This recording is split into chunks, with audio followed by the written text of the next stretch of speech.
And I really got plats. I'm the real Plat-Boy Max. In 2018, two women meet for drinks at a bar in Fort Myers, Florida. One invites the other to her hotel room, completely unaware that she's in the presence of a killer. So we'll be traveling up to the airport and stop around this morning. Can I see this thing much? This encounter sets off a chilling chain of events, linking their meeting to a gruesome crime Hold on, I gotta share my live, see if anybody join, man. I haven't went live in a minute, so, you hear me? In 2018, two women meet for drinks at a bar in Fort Myers, Florida. One invites the other to her hotel room, completely unaware that she's in the presence of a killer. So we'll be traveling up to the airport and stop around this morning. Can I see this thing much? This encounter sets off a chilling chain of events, linking their meeting to a gruesome crime 1,000 miles away.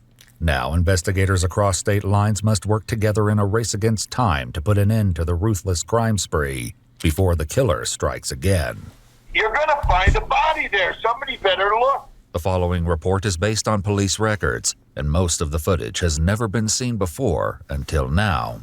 On April 9, 2018, dispatchers in Lee County, Florida receive a call from a motel manager with reports of a chilling discovery. 911, what is emergency? Yes, this is at Marina Village, Snug Harbor down in Fort Myers Beach, and there's a dead body in one of the units. Her body's covered in towels and there's blood in there. The manager explained that several units were experiencing a plumbing issue, and every other unit had been checked except for room 404. When I walked in there, I said, front desk, and no one answered, and the master bedroom was closed.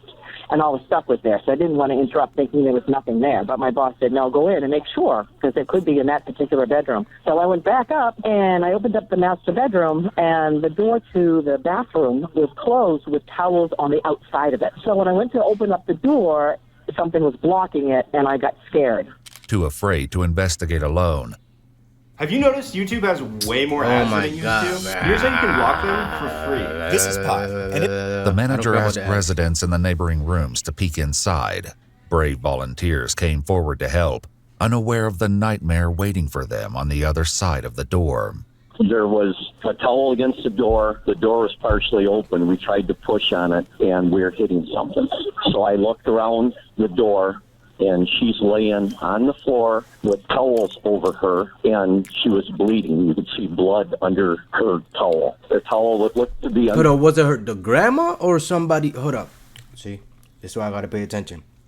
So was it the grandma or was it like somebody else they found? The door, and she's laying on the floor with towels over her, and she was bleeding. You could see blood under her towel. The towel looked to be under her head. That's all I could see. Officers quickly arrived to find a woman lying on the bathroom floor with what appeared to be 2 gunshot wounds.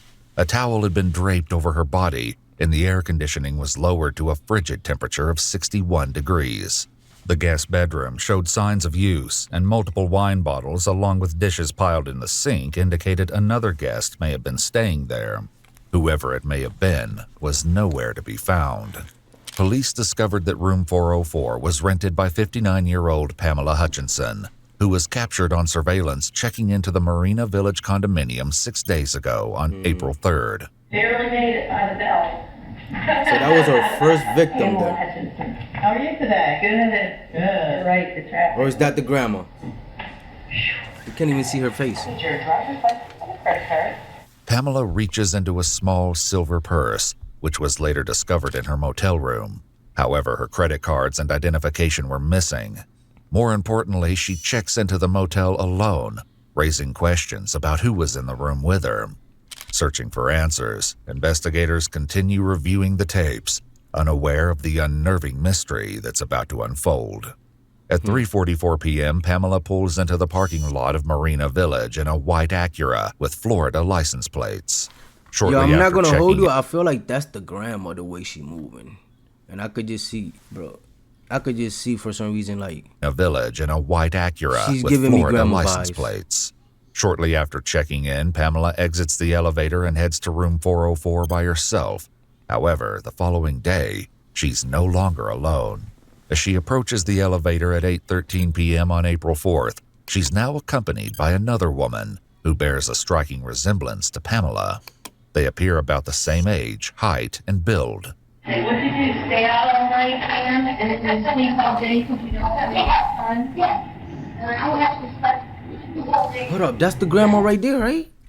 No, hold on. That's the grandma right there. Later at 8:13 p.m. on April 4th, she's now accompanied by another woman who bears a striking resemblance to Pamela. They appear about the same age, height, and build. Hey, what did you stay out all night and sleep all day because you don't have any fun? Yes. They must have done something to her, bro, for her to be on a killing spree, bro. Oh, no, she's They're just seen killing again the random people. following Then it's day like, at why? 12:45 a.m. on April 5th, entering the elevator and once again heading toward the room. So, no, I like that. Yes, and got 2 TVs in there. I don't know, it's fun to do grandkids. Or when you're traveling up to the airport and stuff, they're all this morning. Hell nah, bro. She give, bro. If that's the grandma right there, bro, she like, she on some creepy shit, bro. You Further laughing with investigation the person you revealed about to that kill? Pamela was traveling to Fort Myers Beach for a funeral to be with her friend, who was scattering the ashes of her late husband. The friend last saw Pamela at lunch on Wednesday, April 4th, and later received a text saying she'd extended her stay to April 5th. However, when she sent a text to Pamela at 10 p.m. on Thursday, she received no response. Surveillance footage shows the unknown woman meeting with Pamela at a restaurant on April 5th at 5:14 p.m. They share a high five, engage in lively conversation, and have a few drinks at the bar. Over 2 hours later, Pamela pays for her meal with a credit card, while the other woman pays in cash. So this They leave the grandma restaurant right? at 7:43 p.m. and are seen exiting the elevator and heading toward Pamela's room together. Pamela would never be seen alive again. The answers to what happened to Pamela are with the other woman, but she is now missing. As investigators review more footage, they note that on April 5th at 8:30 p.m., just 45 minutes after leaving the restaurant together, the unknown woman emerges from the room alone. Officers note that she appears distraught, upset, and possibly crying. Damn, and the shit is that they don't even, I don't even know if they know each other, bro. We just see it as like they just strangers meeting up right now, and then the other person goes missing. As they continue observing the footage, the woman's next actions leave investigators deeply suspicious of her involvement. On the morning of April 6th at 6 a.m., the suspect heads to the elevator carrying the same purple luggage bag that Pamela had been seen with earlier. 2 hours later at 8:30 a.m., a woman claiming to be Pamela extends her stay for 3 additional days. Shit, don't even worry about She that provides right now, a credit card over the phone, but oddly, the card doesn't match the one used for the reservation. Minutes later, the suspect begins making several trips to and from the parking lot. Pamela's car is seen backing into a space in front of a white Cadillac Escalade. The suspect then begins to transfer items from the Escalade to the Acura. The Escalade leaves the parking lot at 12:42 p.m., but the suspect returns on foot nearly an hour later at 1:32 p.m., where she stays for several hours. Finally, on April 6th at 1:51 p.m., she heads for the parking lot and is seen driving away in Pamela's white Acura, leaving her body to be discovered 3 days later. The suspect has vanished without a trace, and as there's no record of her staying at the motel, her identity remains a mystery. Investigators are left with many haunting questions. Who is this woman? And what role could she have played in Pamela's death? Before, bro, the answers may lie over 1,000 miles away, where an unfolding investigation reveals shocking connections between the cases, far more twisted than anyone could have imagined. 2 weeks earlier, on March 23, 2018, a call is placed to the Dodge County Sheriff's Office in Blooming Prairie, Minnesota, where uneasy concerns soon lead to an alarming discovery. Could I speak with a detective, possibly? My name's Greg Oswald. We have right up to the point of missing person here. My business partner, and there seems to be something seriously wrong. Okay, how so? Well, Well, I haven't been able to talk to him for 16 days, and neither of any of the employees. He's never done this. Dave's never done this. In the 20 years I know him, he's very involved in our business, hands-on. Okay, and what is his name? David Reese. Greg further explains that the Prairie Waxworms farm is just 100 feet away from David's home, where he and his wife Lois reside. Thomas, the farm's manager, explained their concerns began 10 days prior on March 12th. Lois come down to the shed and told me that David was sick and he would not be down today, and she also wanted me to take care of the payroll because we get paid every bi-weekly. David having some health issues in the past, I did not think anything of that. Soon, David's co-workers became suspicious after unsettling differences emerged in their usual communication. The texts we were getting from his phone were not his texts. It just wasn't Dave's style. Dave didn't abbreviate, didn't punctuate, didn't. You could tell it wasn't him. Thomas, Greg, and other employees claim David's text messages seemed to change around the same day Lois began telling others he was sick. He does talk text. That's what he's always done, you know. And the ones I was getting was like all exclamation marks and commas and dots and thanks abbreviated with an X instead of spelling it out and stuff, you know. Okay. And he doesn't normally do that? No, he just text and it spells out the full words. Despite their concerns, on Monday, March 19th, 8 days after he was first reported to be sick, Lois assured Thomas that David still had plans to attend a fishing tournament set to take place the following Friday. March 23rd, I watched the live weigh-in of the Cabela's Masters Walleye Circuit that David was supposed to be at, according to Lois. When they announced David's name, I did not see him, and I became very concerned. He then called Greg, David's business partner, who contacted local police to perform a welfare check on David. Deputy Hoffman from Dodge County Sheriff's Office arrived at the house on March 23rd at 6:49 p.m., but no one answered the door. Through the window, he noticed the television and gas fireplace were on. With nothing seeming out of the ordinary, the deputy left, unaware of the horrifying secret hidden inside the house. We were so frustrated sitting there talking to these people. Mental health people are going to go out and check, and you're going to find a body there. I don't know, bro. Listen, bro, I don't know how people just, bro, you got to be careful with the people you hang and chill and be friends with, chat. You feel me? Like, I just can't be hanging around with anybody, bro, just because they seem like a nice person or whatever, bro. You don't know they past. You feel me? Like, you don't know their intentions. You never met them before type shit. But for some reason, that one day you went out with your friends or whatever, y'all met somebody and they seemed cool. Now y'all exchanged numbers or whatever. Man, fuck that. I'm staying with my old friends, bro. Ain't nobody, man. Determined, Greg once again calls Bloomington Prairie Police. Even your old friends. This time, officers Peterson and Peach returned to the house. One officer boosted the other, lifting him just high enough to peek through the bathroom window. Lying on the bathroom floor was the body of 54-year-old David Reese. Though investigators in Minnesota would have no way of knowing it, the chilling discovery of David's body would soon reveal haunting parallels to Pamela's death in Florida. David was discovered in an advanced state of decomposition, with a green-colored blanket laying over his body, in a similar manner to the towels draped over Pamela. Bro, it's the Karen, he had multiple bro, gunshot wounds to his torso. The window was left open, bringing the temperature in the room to a chilling low of around 30 degrees. The eerie similarities raise harrowing questions. Is this simply a coincidence, or the beginning of a brutal killing spree? With many questions for David's wife, Lois, Minnesota investigators begin looking for her, but she's nowhere to be found. In an effort to trace her movements, they review local business surveillance, starting from the last time the couple was seen together. On March 11th, David and Lois both enter their local general store.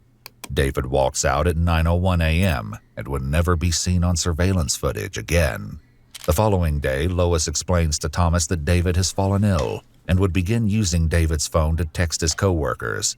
However, as Thomas explains, it was more than the unusual text messages that left him concerned that something was terribly wrong. We have a money bag in that That's where I my was just about to say, is she making money off this or something, bro? Because, like, what the fuck is Explains it was more than the unusual text messages that left him concerned that something was terribly wrong. We have a money bag in that's where my drive slips go and all our checks from our customers. Okay.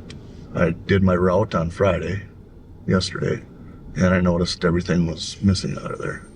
All the checks out of the money bag. Yeah. Bro, I'm about to get premium, bro, because this fucking ass is getting me fucking tight. What am I, mother? What am I, mother?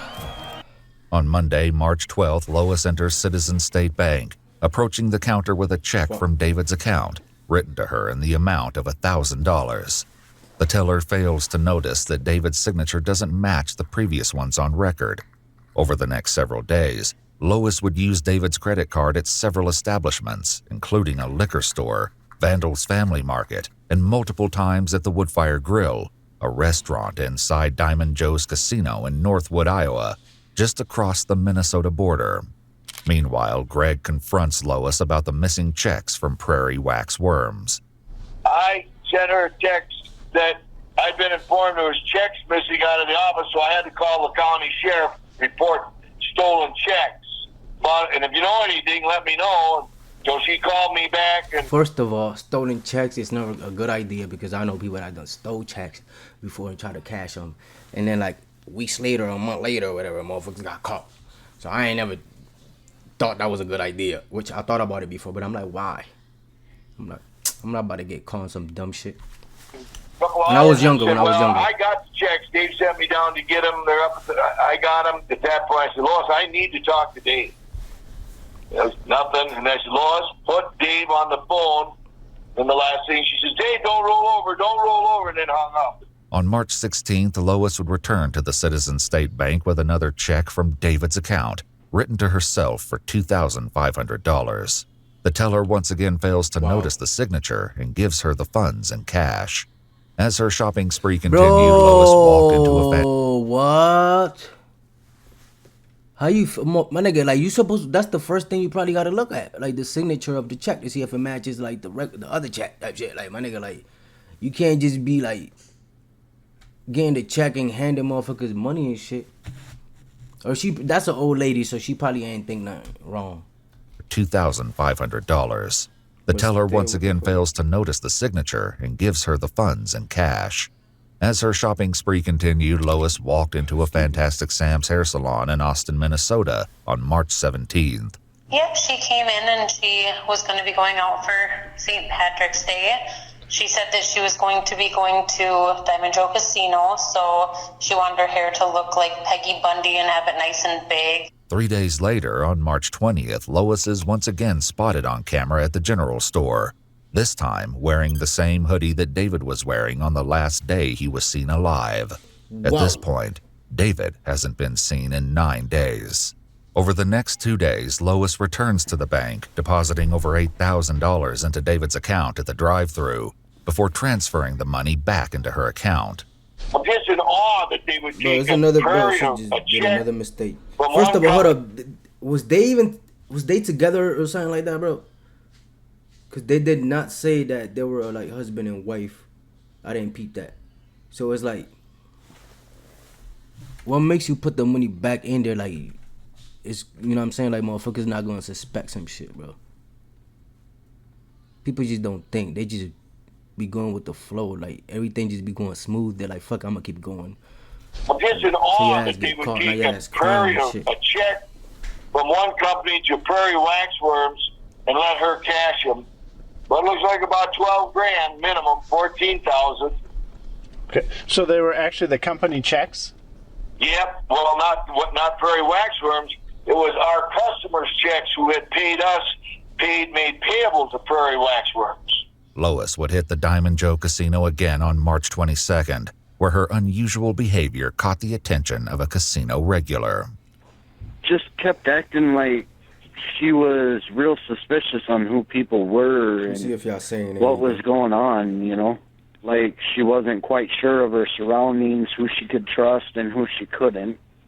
Okay, so paranoid, basically? Yeah, kind of. Finally, on March 23rd, when David fails to appear on the fishing tournament's live stream, Lois steps into the Citizen State Bank for a final time. She presents a $7,500 check from David's account, writing spring trip in the memo. After the teller delivers... Is that Capo in the comments?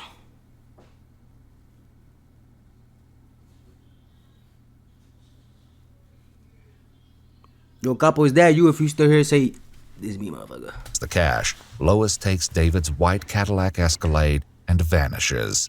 It would later be discovered abandoned on Fort Myers Beach in Florida. As a detective, you got any inkling if she's in an area? Do you think she's just... God damn it, I don't know how you get away. No, nothing so far. I just don't know. Detectives in Minnesota and Florida have yet to realize the shocking connections between the murders of Pamela Hutchinson and David Reese. But a lucky break will soon drive the two separate investigations toward a fateful collision. So there's no fingerprints or nothing like that? Pamela's murder, Lee County Sheriff's Office in Florida had received a concerning 911 call. Bro, I'm not even gonna... Bro, if it was somebody black, he would have got caught within like a day or two.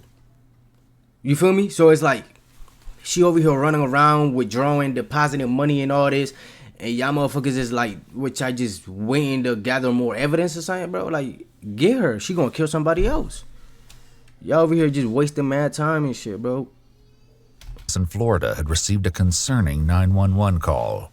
Hi, there's an ATV out for a Lois Reese from Blooming Prairie, Minnesota in Steele County. She just got out of her car at my Florida house. I also live in Blooming Prairie, so I know about the whole thing. She's in a white 05 Escalade.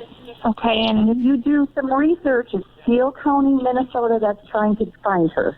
Okay, so she has a warrant, is that what you're saying? Yes, for the possible murder of her husband and for sure for embezzling charges.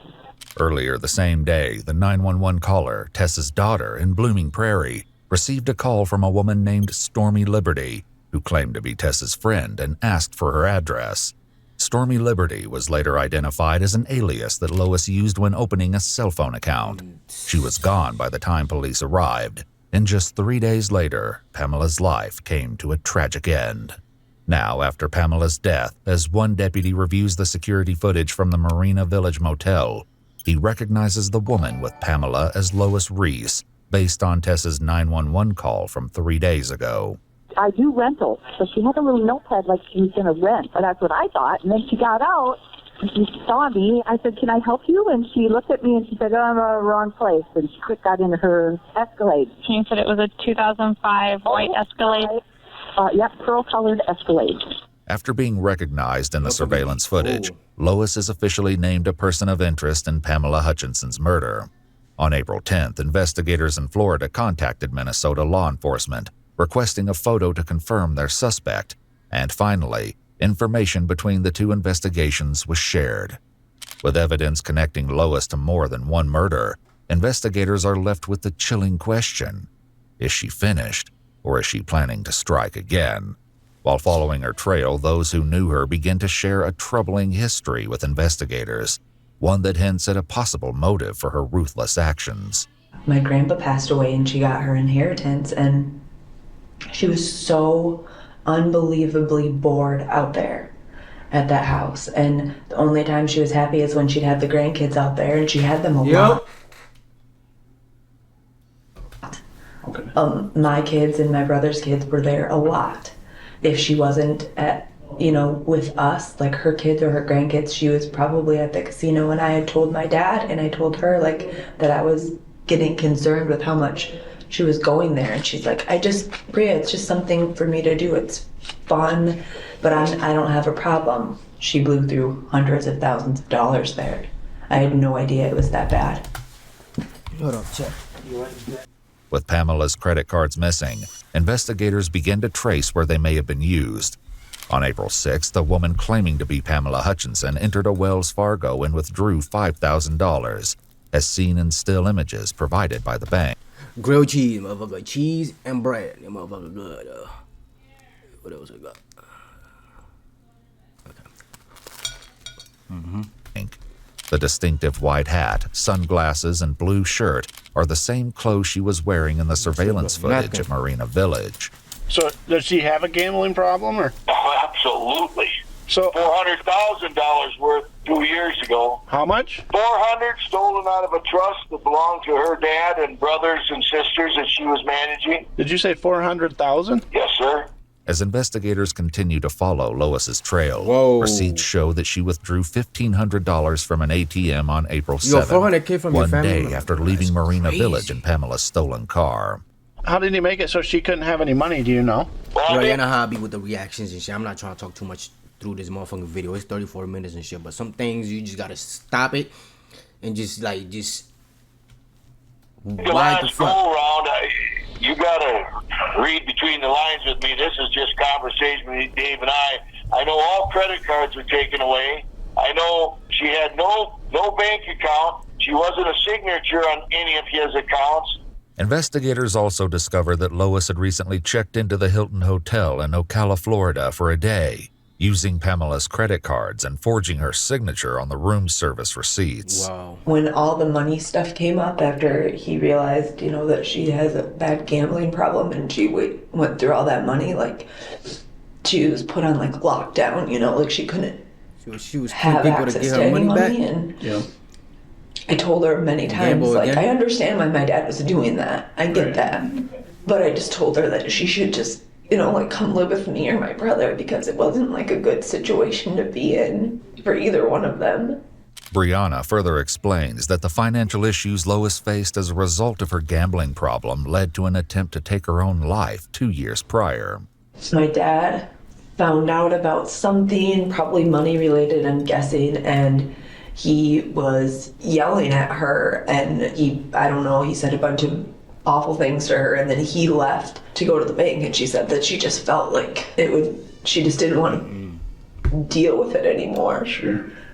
As Brianna continues to explain Lois's financial troubles, she recalls a recent situation involving her disabled sister Kim that landed her in legal trouble. My mom actually took care of my aunt for 2 or 3 years. She lived with her, and was really, really, really awesome, and did everything by the book that she was supposed to. And when she got into gambling, I think she took some money from my aunt Kim. Okay. They were going back and forth. My mom skipped the court thing. Her lawyer was gonna settle for $30,000, but then my mom, her behavior, she just doesn't address anything. She just pretends like it doesn't happen, so she didn't go to court. And because she didn't, they put a full judgment, so $100,000 is, I think, that they're trying to get from. For them. Yeah.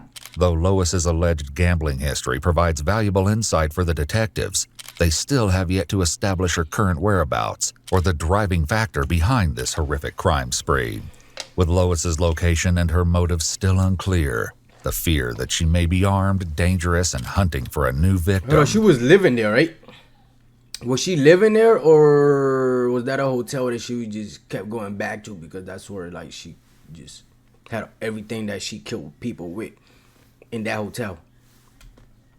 Fuels their efforts as they continue following her trail. Because having it in your car while you're driving is dumb.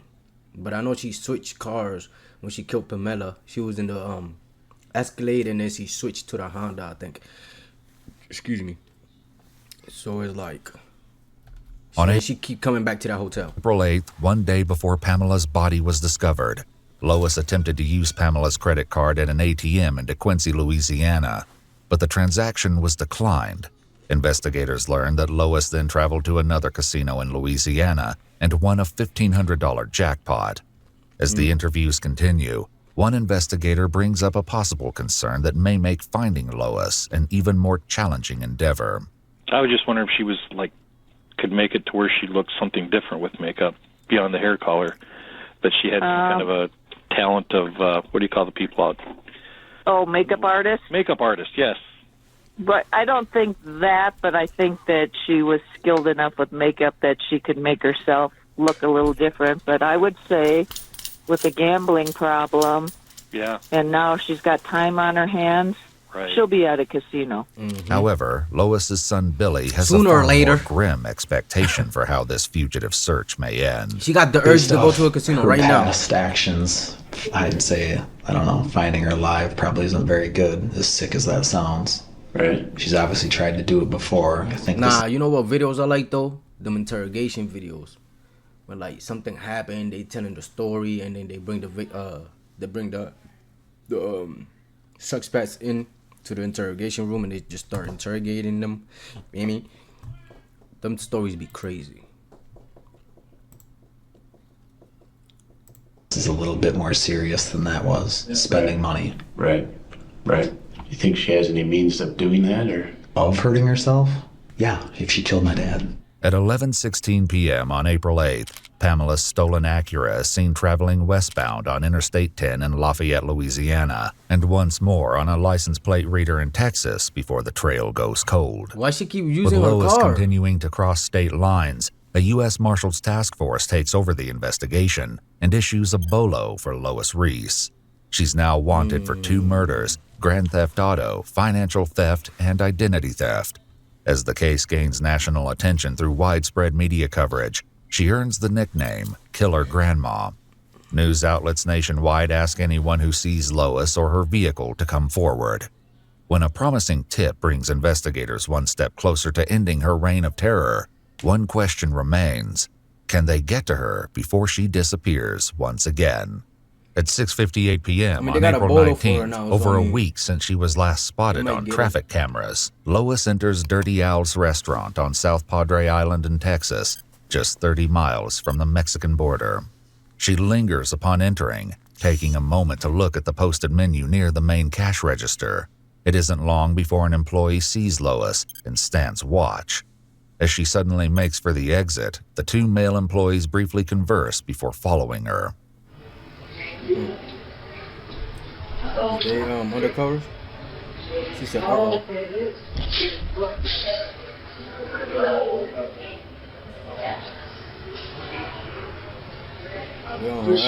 That's the Florida license plate. Well, she was driving a Florida license plate. Where? Right here, that white car. Hurry up! Do what the fuck I gotta do? I couldn't hurt. The man takes down her license plate and local authorities are contacted. Police arrive at 7:50 p.m., nearly an hour after she left the building. It seems as though she slipped away once more. It's a devastating blow to their search, but in a shocking twist of events, while officers wait for someone who can show them the surveillance footage, they begin to search the conjoined parking lot and spot the stolen car at the restaurant next door. They enter the restaurant and find Lois sitting at the bar, talking with an unknown male. I ain't gonna hold you, I had that car, all black, you know what I'm saying? All black interior too, you feel me? I mean, it was like a 2006, you feel me? But my shit was clean. Then I had to sell it. But wait for backup. That's how you never fall in love with your cars, you feel me? Because then you gotta sell them and shit. Now your ass all heartbroken and shit. Moving in for the arrest. At 8:25 p.m. on April 19th, multiple officers move in and finally make an arrest, unaware of just how close Lois may have come to claiming a third victim. With Lois now in custody, one chilling question remains unanswered. What drove Lois to commit not one, but 2 brutal acts of murder? Lois? What's your last name? She wanted some money, she wanted to re-up. I'll find out. She was broke. Right now, you're going to be paying. As a matter of fact, what? Well, she might have been broke, but she had like 400,000 that she took from her family members. So. Okay, no. According to the man she was with, he and his friend met Lois at Padre Rita's Grill. She told them she was staying next door at the Motel 6 and was a widow searching for a place to live in South Padre. The jaw-dropping evidence in her motel room will later be found in a search by investigators. For now, the man explains that he and a friend went with Lois on April 17th for drinks before dropping her off at her motel. Both men found Lois to be completely normal, never witnessing any emotional breakdowns or outbursts, with one mentioning she was even flirting with him. Is your driver's license in here, ma'am? Yes. It is. Yeah, I Wait, got run it real quick. How did you get here?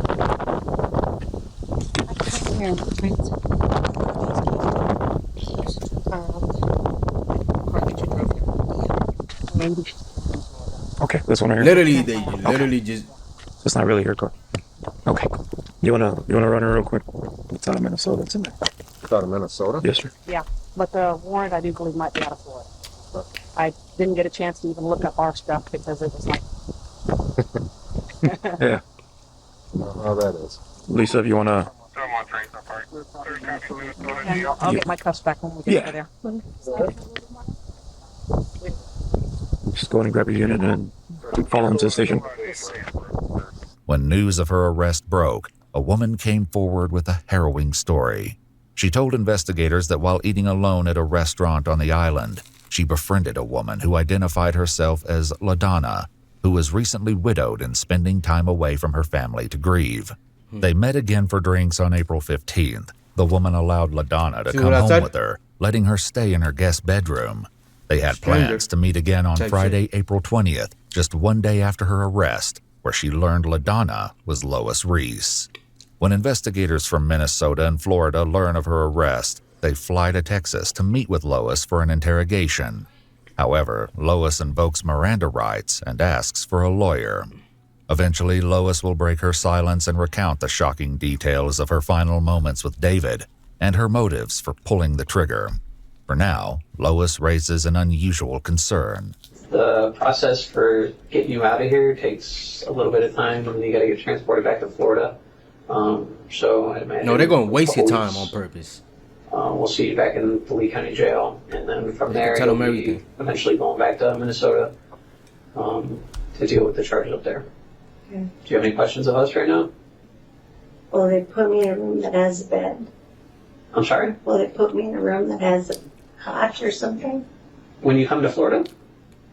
For 2 weeks, Oh, here? I'll sit on that bench? No, you'll be. I believe you're going to be transferred to a sheriff's office. Trying to be all comfortable and shit. in Nigga, the you area. kill people. Yeah, it's gonna be sitting in a hard ass bed with a hard ass mattress, and the bed probably small as fuck too. Yeah, gonna be eating stale bread, beans with hot dogs in it, oatmeal with no sugar. Yeah, for years. You'll have to see a judge, I think, for extradition purposes in the morning, a magistrate. And then from there, you'll be going to a sheriff's office where they'll house you until we come pick you up. And they'll be able to answer some of those questions that you have about the bed. We just don't, we're not We're not from here. So Oh, if, okay. if you do have some of those concerns, Well, they just- when you go downstairs, I I would just say, know it'd be better for my edema and my blood pressure, like Yeah. they said. It'd probably be better if you ate some food too. Yeah, but it'd be worse if I had to go to the hospital and have an attack. It'd be worse. Oh, for sure. All right, that's why we're getting you crackers right now. It's fine. One final question from Lois leads to a shocking revelation as she learns the truth of just how far her notoriety has spread. I guess one question I have is, do my kids know I'm alive and here? Yes. I don't know if you know this or not, but your whole story has been national news. Okay. It broke last night. It broke last night that you were arrested in South Padre Island, that you're alive and well, and that that you were found by the U.S. Marshals and the local police department here. So, Okay, so they know. I don't personally know that they know, but I can tell you that every local news media outlet nationwide has picked up the story. Okay. Before searching Lois's motel room, investigators spoke with an employee of Motel 6. Bro, she acting mad innocent. It's getting me tight. Cause I hate when people do a crime, bro, and they act innocent. Like, nigga, suffer the consequences. You feel me? You know what the fuck you was doing. She says Lois claimed to be a victim of domestic violence, hiding from her husband. I ain't gonna hold you. That's why I don't go live sometimes. First of all, because my PC be acting crazy when I do mad shit at the same time, like playing games and streaming. So I just gotta keep upgrading it. But sometimes, bro, that's why I don't go live sometimes, cause I just be talking crazy, bro. Like, and people be telling me, bro, people like funny niggas, bro. They like when they just themselves. You feel me? So it's like I'm gonna start going live more. But I guess I just gotta like just be careful with the shit I say, cause man, I fuck around. I'll slip up and say some crazy ass shit, bro. Cop. When she next saw her, she appeared to be completely different, even dressing more provocatively. During one conversation, she heard Lois say, "I need a sugar daddy," before asking about another customer seen driving an expensive vehicle, raising unsettling questions about her future plans. A search of her motel room uncovered a mountain of evidence. Among the discoveries is a white towel wrapped around a pair of sunglasses, previously seen to be worn by Pamela. Lois's distinctive white hat, earlier seen to be worn as she withdrew $5,000 using Pamela's identity, is located on a pile of clothing. They also locate credit cards and checkbooks belonging to both David and Pamela, along with Pamela's luggage. A road atlas is found, and tucked within its pages is a brochure for a casino in Eagle Pass, Texas. They also uncover Pamela's driver's license, and finally, 2 loaded firearms. With a mountain of evidence against her, Lois is extradited to Florida and held without bond to face charges for the murder of 59-year-old Pamela Hutchinson. To avoid the death penalty, Lois pleaded guilty on December 17, 2019 to 1 count of first-degree murder, grand theft of a motor vehicle, grand theft of property. When she killed Pamela, and I was saying in the beginning, she looked like she's like an old lady. I could just tell the way she's moving, like the vibe she's giving me. She looked like she's just like, you know, an old lady. And then Lois kills. Now that I'm hearing, she was 59 years old. See? And criminal identity theft. She later returned to Minnesota to face charges for the murder of 54-year-old David Reese. At a hearing on August 11, 2020, in the auditorium of a Minnesota high school, after delays due to coronavirus, she pleaded guilty to first-degree murder and shared with the judge her version of what happened on the fateful night of March 5, 2018. According to Lois, she and David had a heated argument following their grandson's basketball game. She claims David handed her a loaded firearm, encouraged her to turn it on herself and take her own life, saying, "Maybe you will get it right this time." In her own words, she explains, "He was right in front of me, and I looked right at his heart and I pulled the trigger." However, this is based solely on Lois's account, and David will never have the opportunity to confirm or deny her claim. As for Pamela, Lois never provides a reason for taking her life. For both murders, Lois Reese was sentenced to life in prison without the possibility of parole. She's currently serving both life sentences concurrently at the Shakopee Correctional Facility in Minnesota. Bro, that's some mental shit, bro. Like, how the fuck, bro? Like, how you just gonna kill 2 people, bro, and then you don't got no reason to be killing them people? I just seen a video not too long ago. It was somebody in a hotel. Long story short, it was him and his girl and somebody else. They were drinking. The girl went upstairs. He stayed downstairs with the dude. He got so drunk, he had a gun in the back of his, like, in his back, and he took it out and just shot him in the temple, just because he was drunk. And it was like